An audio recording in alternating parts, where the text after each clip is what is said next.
नमस्कार, स्वागत है आप सभी का। आप देख रहे हैं Ms24। मैं हूं आपके साथ श्रवण। बुलेटिन की शुरुआत करते हैं बड़ी खबर के साथ। दिल्ली से खबर, जहां सीएम विष्णुदेव साय ने मुलाकात की है। रेल मंत्री अश्विनी वैष्णव से मुलाकात की है। डिप्टी सीएम अरुण साव, विजय शर्मा भी इस दौरान मौजूद रहे। तो ये बड़ी खबर है। दिल्ली के दौरे पर है छत्तीसगढ़ के मुख्यमंत्री विष्णुदेव साय।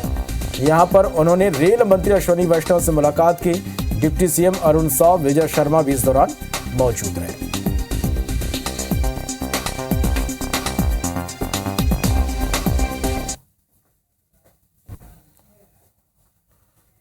खबर उज्जैन से, जहां हस्तशिल्प मेले का आगाज हुआ है। मुख्यमंत्री मोहन यादव ने इसकी शुरुआत की है। अखिल भारतीय कालिदास समारोह का यह तो उज्जैन से बड़ी खबर तस्वीरें में हम आप तक पहुंचा रहा। हस्तशिल्प मेले का आगाज हो गया है। मुख्यमंत्री मोहन यादव ने देखिए किस तरह से फीता काट कर विधिवत इसका शुभारंभ किया। अखिल भारतीय कालिदास समारोह का यह आयोजन।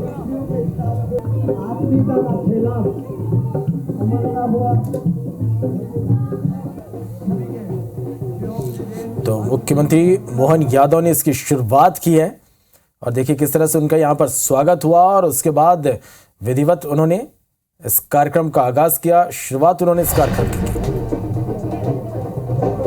हस्तशिल्प मेले का आगाज मध्य प्रदेश के मुख्यमंत्री मोहन यादव ने इसकी शुरुआत की है।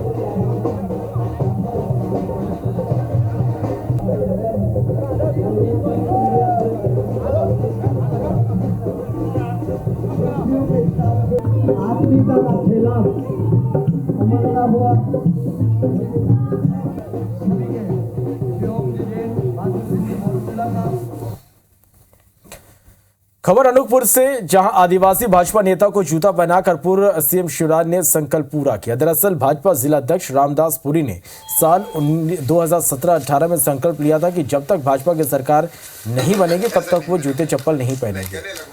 2023 में बीजेपी की ऐतिहासिक जीत के बाद पूर्व मुख्यमंत्री शिवराज अनूपपुर पहुंचे, जहां उन्होंने अपने हाथों से रामदास पुरी को जूते पहनाकर संकल्प पूरा किया। जूता पहनाने का वीडियो सोशल मीडिया में वायरल हो रहा। वहीं पूर्व मुख्यमंत्री शिवराज सिंह चौहान ने कहा कि नई सरकार आपकी सेवा करेगी। शिवराज ने कहा कि जब तक मैं जिंदा हूं तब तक मेरी हर एक सांस लाडली बहनों के लिए चलेगी।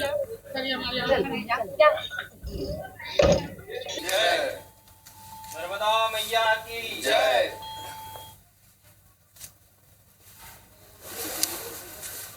ऐसा नहीं मेरे भाई, नहीं गले लगूंगा।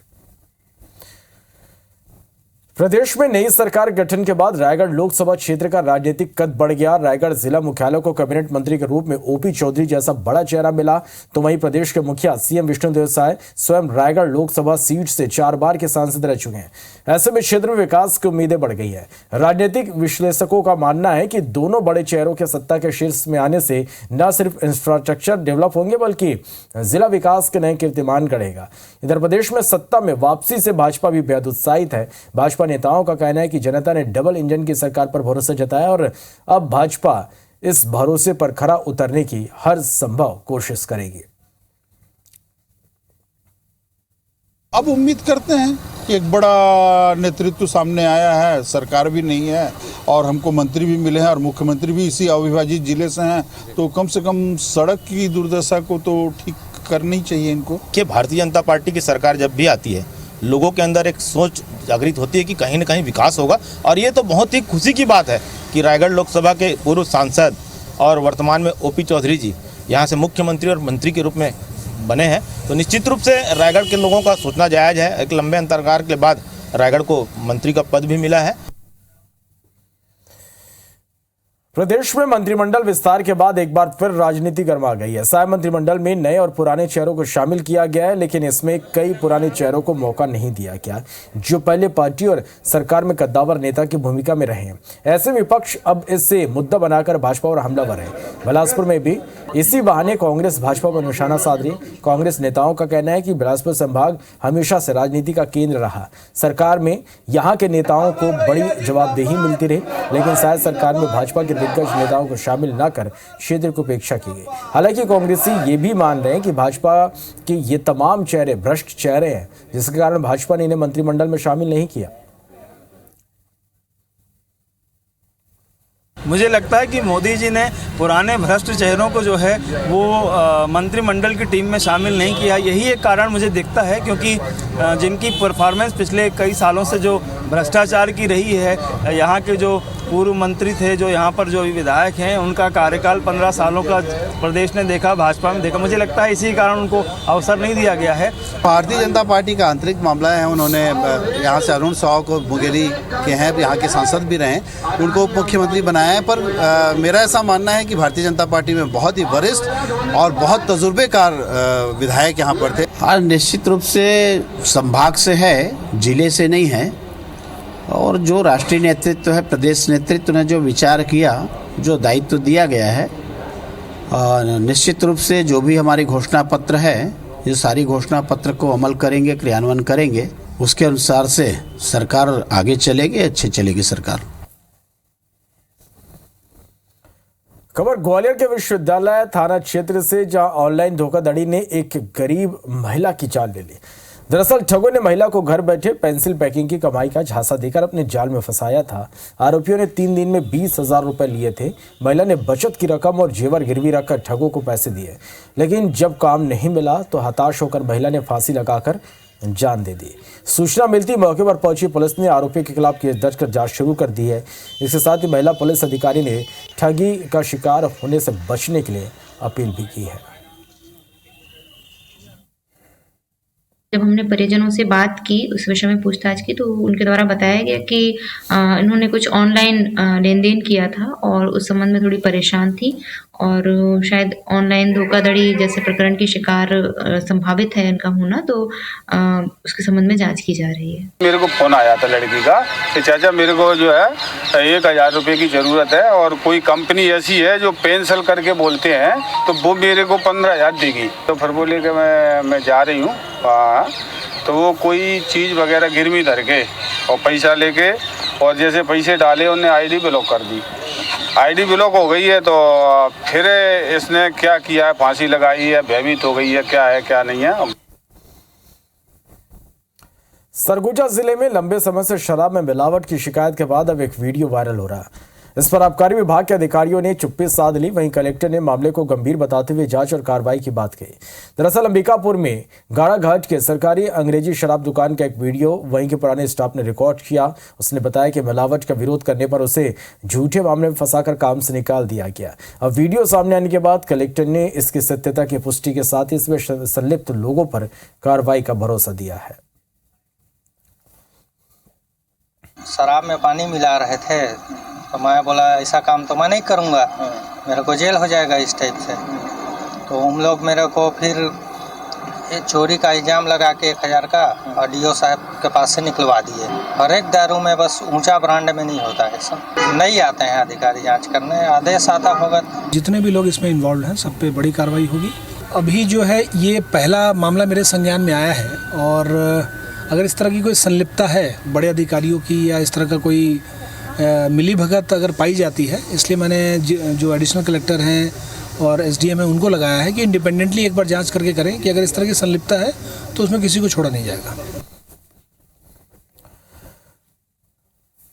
छत्तीसगढ़ के मुख्यमंत्री विष्णुदेव साय दिल्ली के दौरे पर है। आज उन्होंने पीएम मोदी से मुलाकात की और इस दौरान डिप्टी सीएम विजय शर्मा और अरुण साव भी मौजूद रहे। इस मुलाकात के दौरान उन्होंने छत्तीसगढ़ के विकास, प्रगति और जनहित से जुड़े जन कल्याण की योजनाओं के संबंध में विस्तार से चर्चा की। इस दौरान प्रधानमंत्री ने भरपूर सहयोग का आश्वासन दिया। इससे पहले आज सुबह सीएम साय ने उपराष्ट्रपति जगदीप धनखड़ से मुलाकात की थी। मुख्यमंत्री विष्णुदेव साय आज शाम 7 बजे राष्ट्रपति द्रौपदी मुर्मू से भी मुलाकात करेंगे। इसके साथ ही पार्टी के दूसरे नेताओं से भी मुलाकात करेंगे। बता दें कि कैबिनेट विस्तार के बाद सीएम का ये पहला दिल्ली दौरा है।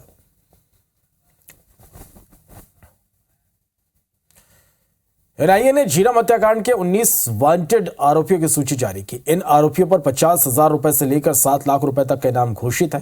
एनआईए ने वांटेड आरोपियों की सूची जारी की है।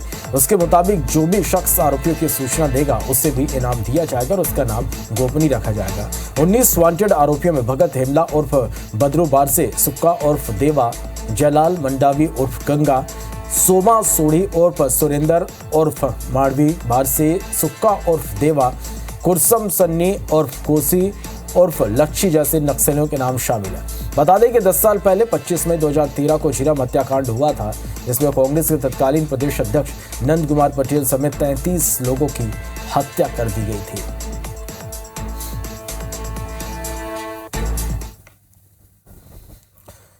जम्मू कश्मीर के राजौरी में आतंकियों की तलाश जारी है। आतंकियों ने घात लगाकर हमला किया था। हमले में 4 जवान शहीद हुए थे। फिलहाल पुलिस संदिग्धों को हिरासत में लेकर पूछताछ कर रही है। तो सेना का सर्च ऑपरेशन जारी है। जम्मू कश्मीर के राजौरी में आतंकियों की तलाश की जा रही है। आतंकियों ने घात लगाकर हमला किया था, जिसमें 4 जवान शहीद हुए थे। फिलहाल पुलिस ने कुछ संदिग्धों को हिरासत में लिया है, जिनसे पूछताछ कर रही है।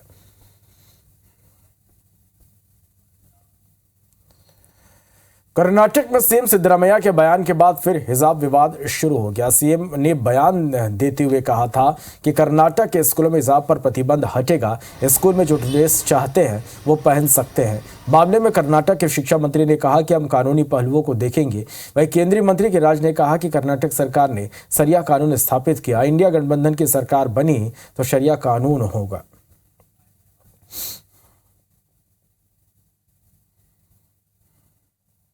So I think obviously our Honorable Chief Minister will certainly look around what the legality issues for these things are there, and then take our step and go ahead legally also how to roll back or whatever our Honorable Chief Minister. हिजाब पे प्रतिबंध उठाया है, ये महज हिजाब पे प्रतिबंध नहीं उठाया है, बल्कि शरिया कानून को स्थापित किया है। अगर राहुल गांधी कांग्रेस और इंडी गठबंधन की सरकार देश में बनी तो इसी तरह से इस्लामिक कानून, शरिया कानून सर उठाने की कोशिश करेगी। भारतीय जनता पार्टी इसका विरोध करेगी। ये सनातन के खात्मे का एक तरह से एक सुनियोजित तरीका है।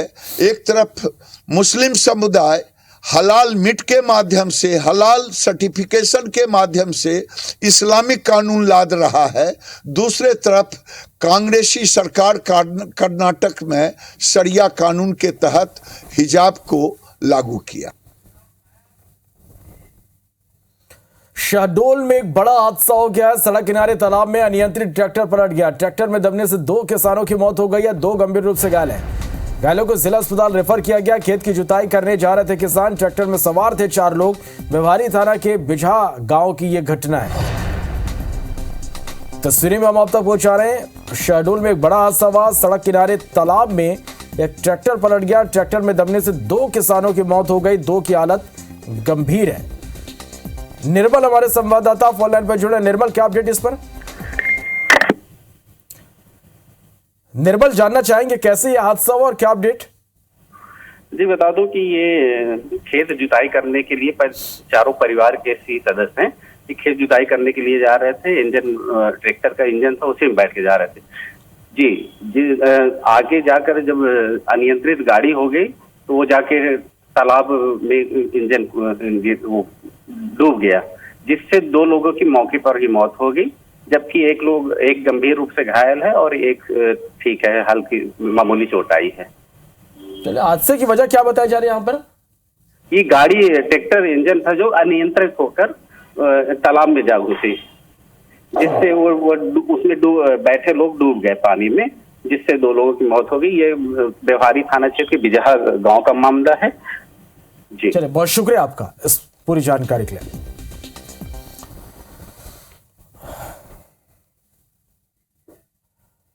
इसी के साथ फिलहाल इस बुलेटिन में इतने ही। नमस्कार।